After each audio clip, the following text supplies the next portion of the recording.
I'm a grower at heart, so to me it's all about the grapes. You can't make great wine without great grapes. You can't take mediocre grapes and make them into great wine.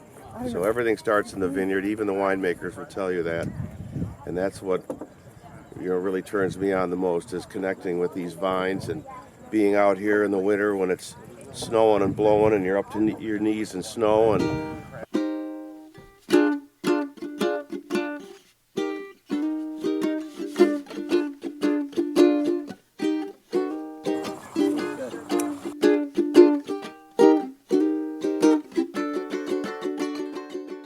when you're hand harvesting, you can pick around stuff that doesn't look right, whereas when you're mechanically harvesting, everything goes in. So I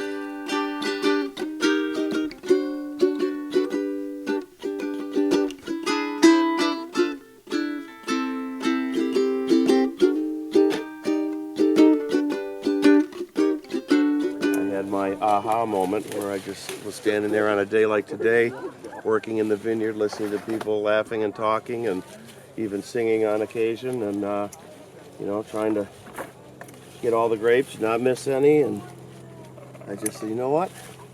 I love this. This is what I'm going to do with my life. Grow grapes and pick them and make great wine and make people happy. And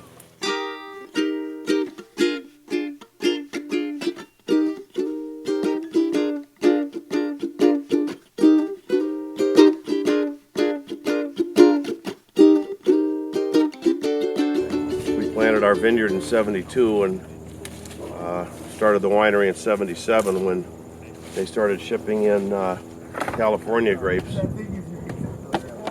Said they were cheaper, but that's one thing they can't make in California is Finger Lakes grapes and wine. So we got them there.